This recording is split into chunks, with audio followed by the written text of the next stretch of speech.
Well, voting for the local body elections is underway, and today we bring you the second in a series of mayoral debates from our three main centres. We're turning to Te Whanganui-a-Tara, Wellington, a capital city with an ever-lengthening list of problems, an emptying CBD, water and sewage shooting out of failing pipes, plus housing and transport woes as the population grows. Well, we're joined by three frontrunners vying for mayor. The incumbent Andy Foster is with us, also Paul Eagle and Tory Whanau. Kia ora koutou. Kia ora. Thank you for being with us this morning. Andy Foster, if I can start with you, why do you deserve another 3 years? Well, look, the last 3 years have been incredibly tough. We all know that. The pipes started breaking almost immediately I got elected. Then we ended up with a 1-in-100-year global pandemic. I've had probably one of the more difficult councils to deal with. And yet we've turned that around and put the foot to the floor and got a lot done. So I am fixing the pipes. I've got a deal out of government on infrastructure and transport and housing deal as well. We're fixing the council's social housing, and of course we're starting to, you talked about the central city emptying out. Of course it emptied out during lockdown, but it's coming back to life, and we've got backing the arts and culture really strongly, got the St James open, we've got Takina coming, the town hall, the library decisions which we've made. We're building the biggest reservoir that the city's ever built, made decisions on sludge treatment and landfill. So I've got stuff done in the most difficult of circumstances. Okay. So give me a shot with a decent council and COVID in the rear view mirror. I'll make the city fly. Tory Whanau, why should people vote for you? See, I think it shouldn't matter what sort of council you have. I'm running because I am the type of leader that can unify people and really inspire our city to get on board. I grew up in Puriroa, went to Victoria University. I've worked in politics, obviously, the financial industry and film. I love this city. What sets me apart from the rest is my coalition building skills. I know how to bring politicians from across the political spectrum together to move things forward. I'm also a fresh, new, energetic face, and I think that's what Wellington wants. Paul Eagle, why do you think voters should back you? Well, this is about leadership, and I've had the experience. I've been the councillor, I've been the deputy mayor, and I'm a member of parliament. I mean, last night we were at Kandala, the bluest part of Wellington. Everyone knows that I 100% endorse the Labour candidate up there, Rebecca Matthews. But you've got to be able to work across the political spectrum, and I've done that. Andy Foster, you've previously said that it was a two-horse race between you and Paul Eagle for this mayoralty, but the Kantar opinion poll appears to show that it's a two-horse race between Paul and Tory, and you're trailing third. Look, I mean, the hyperbole of saying two-horse race at the beginning is an interesting one, but I think the Kantar poll, the majority of people were saying that they were undecided. In fact, I'm surprised that it's only 47%, because we know that roughly 60% of the people probably won't vote at all. So I wouldn't have been surprised if they said 80% of the people were undecided or weren't voting. So look, there's not a lot to choose, and it was also early in the election campaign, which is a short election campaign. So it's tightened since then. Look, I think it's all to play for. Okay. I'm getting a lot of great feedback, so I'm going to the. Okay. I think it'll be close every which way. Paul, you have described yourself as a person who gets things done. So what do you think is your biggest achievement of your time in Parliament? I mean, my biggest achievement is the adoption law reform. It's been 66 years old in the making, and it's been something personal to me. That's taken a lot of time. I mean, probably the other thing, and it's something that people don't see, is the hundreds of invisible hours that I help constituents out with. You closed your office quite a long time ago, though. It's been earthquake strengthened, and we actually offer a much better service now and go to people's homes and go to where they are in their neighbourhoods. You've described yourself, or rather you said you wouldn't run for mayor when you entered Parliament. Of course, if you get voted in, then you will force a by-election. So why should the taxpayer fork out over $1 million for that, for you to chase your political ambition? Ultimately, it's up to the voters. I believe there's millions and millions of dollars that Wellingtonians can save by having me as mayor. I know that there are things that people can weigh up. That's what they tell me. Well, that's not true. You said you wouldn't do it, so why should we trust you? Because because Wellington has been going backwards, and we've seen that. 12%. I mean, only 12% of Wellingtonians agree with the decision-making of this council. But the question is, why should we trust you when you've gone back on your word? Well, ultimately, it's up to Wellingtonians, and I want them to say that you offer your experience, you've got leadership, but also, if it's about saving money, I've said I will commission a review. I'll look at how we can save money. I mean, it's ultimately up to the voters. But all that stuff's public already. All that information's public. Tory Whanau, why are you going for the top job without having been a councillor first? I believe my experience in central government is completely relevant for the role. So I was a leader of a political party, so that includes staff and MPs. I was key to the coalition between New Zealand First Labour Party and the Greens. I've been part of the negotiation team twice, which led to government formation. It's actually that specific experience that I think council needs. I think the council has done a good job, actually, and has had to make some really difficult decisions that people don't like. That's what the problem is. So I just want to apply my experience to bring more people on board. Speaking of problems that people don't like, let's start perhaps with the pipes. How do we fix the leaky pipes in Wellington? How will Three Waters help? So I understand the council's put about $2 billion in the long-term plan. 2.7. 2.7 billion in the long-term plan, which is really good. It's much needed investment. Why I support Three Waters is that it's just a bit of extra funding and resource to be able to pull from.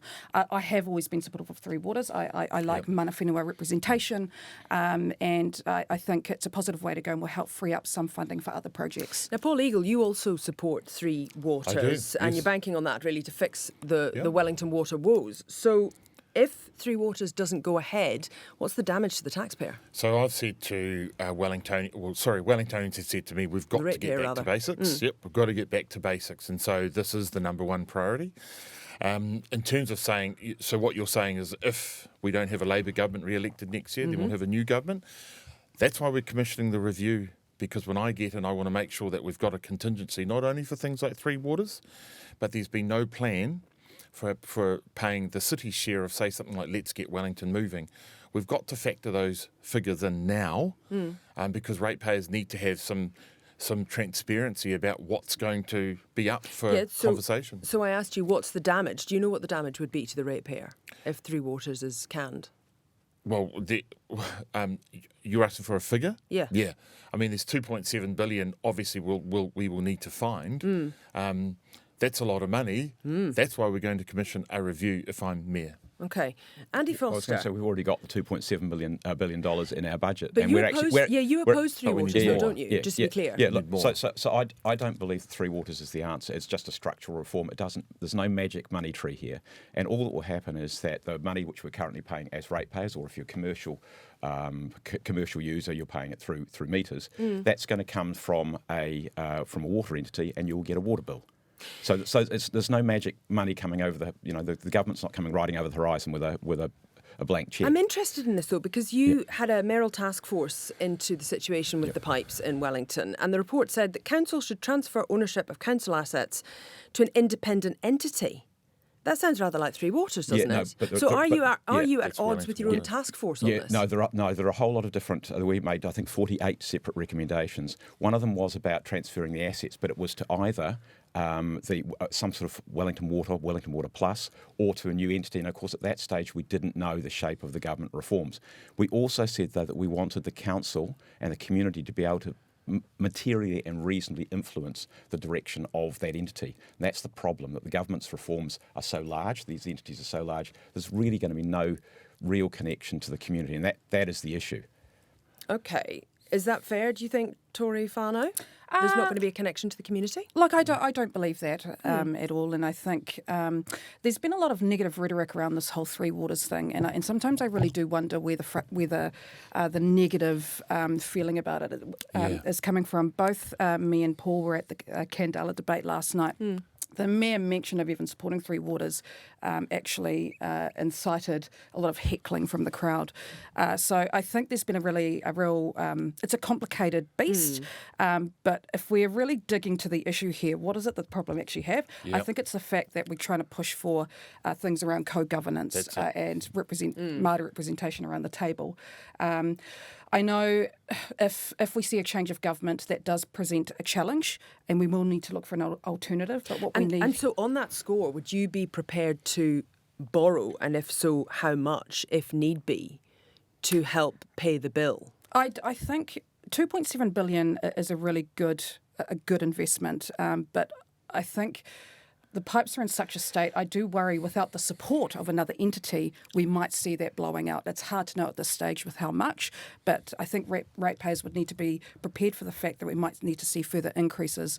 So whether it's a Labour government or national government, we're going to need to ask for help and negotiate with them. Paul Eagle, would you go to central government? Would you borrow money? Oh, absolutely. I think what Wellingtonians are saying is that we need to have a better relationship with central government on this matter. There's an issue there that Tory talked about in terms of what is the real issue here. We have been at public meetings where, when I've said, who understands co-governance? It's amazing at the hands that go up. None. And that's the issue here. This is about Crown honouring its obligations to its treaty partner. I think the city's done a wonderful job, Mayor Andy here, and its relationship with Mana Whenua. Yes. And Māori aren't going to get the water assets or run the company. They're going to be part of a co-governance. That's the issue, and boy, does it frighten people.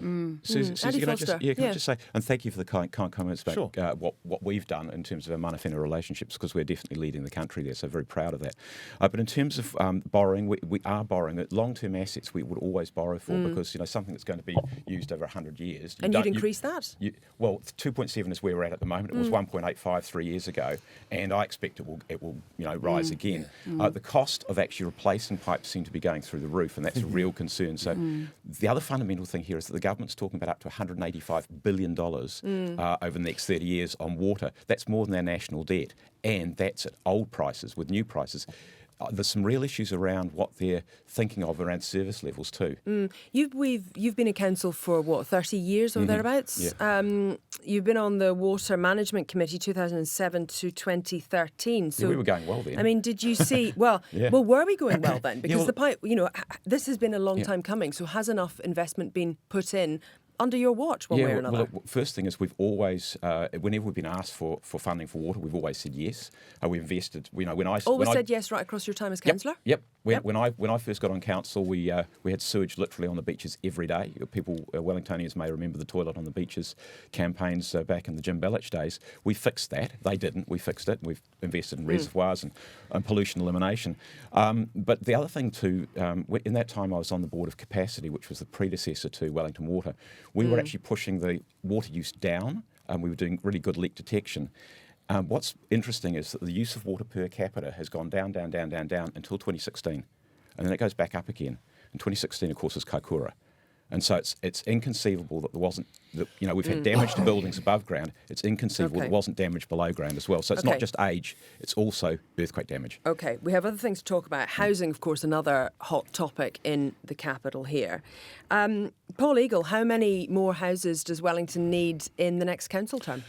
Well, I know there's 50 to 80,000 people projected to come to Wellington in the future. And so what we need to do is just get building homes. I mean, what I want to do is set up a city development authority, that's what I've called it, and that's a city-led entity that will do the development build, like Eke Pānuku in Auckland. So the Auckland Council's got a development arm. They go into neighbourhoods and they build homes. Isn't this just another layer of bureaucracy, though? Absolutely not. The thing that David Rankin, the CEO, told me from Auckland, from Eke Pānuku, is this is an entity solely focused on building homes, retail and business opportunities, and we need that. When I look at the Basin Reserve and we go up to Countdown to the hospital, that has been sitting there for many, many years, 5 or 6 years since I left the city, and that's ripe and ready for a development and building thousands of homes. Tory Whanau, what is your practical and indeed fast-moving plan that you're going to need if you become mayor to increase the housing stock? So I want to revitalise that corridor between Waterfront and Hospital. So it's utilising current projects to actually enable more housing. So using the Urban Development Act to accelerate projects such as water infrastructure, Let's Get Welly Moving, and housing. It would help unlock about 20,000 new homes. I want 30% of that to at least be social housing, so and a partnership with Kāinga Water. So that's probably one of my key solutions. We need to ensure that they're more accessible as well. They need good green design and community spaces, and I think we could get Adelaide Road like really humming and having a really strong community there. Andy Foster, your amendment that cut walking catchments, this is the boundaries within where 6-storey buildings can be built. You cut that from the gold standard of 15 minutes to 10 minutes walking. Isn't that going to enable less development, and how do you justify that during a housing crisis? Yeah, look, there's several things to say. First of all, we've got the first new district plan out in 22 years, and that provides for at least twice the capacity of housing that we expect to need. Second one is just picking up what Tory and Paul have been talking about an urban development agency. We had an urban development agency which we consulted on, we were ready to go with. We were going to set that up in 2017, mid-2017, and of course the previous administration, which Paul was part of, he was deputy mayor then, said don't want to do that but at the time. To the question, how can you justify reducing housing potential no, this is where with I the was housing going. crisis? So what I said to the ministers as we talked through Let's Get Wellington Moving is if we're going to make mass transit work, you need to have a lot of housing alongside of that. And that means we've got to concentrate that housing. Otherwise, mass transit's not going to work. So what I'm really focused on is driving that housing along that CBD through to the South Coast corridor. Speaking, so you can't have both. Speaking of transport, a congestion charge, how much should it be, Andy Foster? Look, we don't know the design of that. What I do know is that congestion charging is a really useful tool. I've pitched that to government. When Phil Twyford was the minister, he's going, oh, yeah, no, we don't think we want to do that. And we're saying, well, look, Darren Ponter and I were saying we need that tool, both as a behaviour modifier, but also as a funding tool as opposed to rates. And, of course, Michael Wood is now saying yes, and I think there's got cross-party support. So I'm expecting to see legislation soon. And then it will be enabling to allow councils to actually consult with the communities to how it might work. Paul Eagle, what city streets in the CBD should be buses only and no cars? Well, first of all, we need this is Let's Get Wellington Moving. Yep. And so what they have already designed is the Golden Mile, so from Courtney Place down to the Beehive. Any other ones? You'd take them off? I think at this stage, what I'm more concerned about is we need to look at something a bit bigger than just the streetscape. What business and retail have been saying to me is it's all very well having a plan for the streetscape. What about all the for lease signs? What about David Jones? What about a plan to repurpose those buildings for housing? Tory those are the Tory Whanau, key if I can come to you, do you want to get rid of cars from the CBD? I'd like to remove some cars from the CBD. How many cars? How many cars?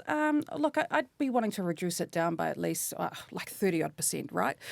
We need to redesign our streets to make them safer for people to walk on, to really utilise them for good, decent public transport. We've seen internationally that walkable streets actually benefit the local economy because we attract more people to the streets, and, it's about foot traffic. So 30% fewer cars, does that mean 30% fewer car park spaces in the CBD? No, so what I'm actually looking into, because I understand the concern and it needs to be a transition, right? I'm not opposed to actually a couple of parking buildings. I think it's more important to build up. Where? So perhaps area like Courtney Place, maybe Lambton Quay. I think Courtney Place, because we also need a space for people to park their EVs if we want to encourage that as well. And I think over time, if the city doesn't need them anymore, we can convert that into apartments. Okay, Andy Foster, you're frowning at that. We are actually looking at that. The frown was about converting car parks into apartments because they're not usually the right height, floor heights and things of that nature. But that's a bit challenging. But the idea of having off-street car parking, I think, is definitely one, and we are actually actively exploring that. So would you be happy with a 30% reduction in cars in the CBD? Look, I wouldn't want to put a number on it. I think we've said the goal. Why not?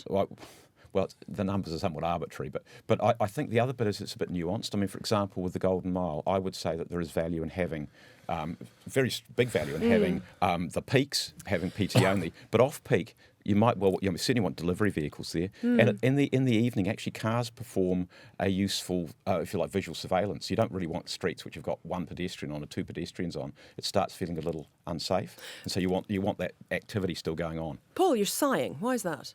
Oh, no. What I was reflecting on is there's a lot of talk about the urban development side of these projects with Let's Get Wellington Moving. This project's gone, the focus of concern has been we're just looking at the streets. What Wellingtonians are clearly saying is we need to look at the whole city, the whole neighbourhood, and that's why I'm really sighing, because I think people are nervous that we get something on the street, but what about the buildings? Okay. Why can't we have more homes? Why can't we build a neighbourhood in the city? Paul, are you anti-cycleways? No. Have you ever met a cycleway you liked? Yes, guess what? Which one? Okay, the one that goes from Oriental Bay around to St Pat's and along the Common Drive waterfront. No car parks were harmed in the making of that cycleway. Not the Island Bay one, then. Not the Island Bay one, no. Okay, Tory Whanau, you're very keen on cycleways, as I know. But I wonder what all of this does around the CBD to people who have mobility issues. And that doesn't necessarily mean people who've got a mobility, like a disabled badge for their car to get a car park. What does the CB do? Does it lock them out? Oh, if this absolutely happens? not. No, I think... How are they going to get around? Accessible. Putting a cycleway in the city isn't going to remove that ability. So we do need to retain car parks actually for service vehicles and those with mobility issues. Fully support that, and that's why I support buses and bus stops designed well with really good platforms, as well as things like light rail, because they are better and easier for people to get off and on. Okay. Final words around the table, very briefly. A rates commitment. I think it's running at about 8%. Paul Eagle, could you commit to... Well, what could you commit to for a rates no figure increase? from me, but what... No figure? Okay. No figure, no. Andy Foster? Yeah, look, I think anybody who said they want to fix the pipes and do the infrastructure and said I'm going to keep the rates really Affordable. low, that they're really, they're not telling the truth. Will it hit double digits? But we've got to get it down as low as we can. Okay. There are ways of saving some money too. Yeah. Tory Whanau? I've committed to what the council has put forward. Okay, so a final question then to all of you. I'll come to you first, Tory. In 3 years' time, obviously, after one of you potentially becomes mayor, we have been absolutely positively Wellington. We've been the coolest little capital. We've been a dying city here in Wellington. So what is Wellington going to be in 3 years' time if you're mayor? So we're going to have a unified council that people actually believe and trust in, and so people are on board. The reality is our city's going to go through some massive disruption, and it's going to take years to get out of. But what Wellingtonians need to be on board and know is the vision. So people might be a little bit frustrated, but they will know that we're working towards something because their mayor has communicated that really clearly. Andy Foster. Look, I think in 3 years' time we'll see the transformation both in the transport, the urban amenity of the city. You'll see all those big buildings back, Takina Town Hall, the library, Civic Square will be remodelling with that community. We're working really closely with that community, and I think our city will be absolutely flying. The arts and culture will be going strong. We've had a great program of events, FIFA World Cup, all sorts of things like that, so it'll be fantastic. And Paul Eagle. For me, Wellington will get a mayor who's a leader, someone who regains the confidence of Wellingtonians, and who has a vision. I want to restore the mana of Wellington as the capital city of Aotearoa, New Zealand, and we'll have a plan that unifies not only the council, but Wellingtonians as well. Thank you very much. That is Paul Eagle, Andy Foster, Tory Whanau, ngā mihi nui kia koutou. Back to you in the studio, Guyn.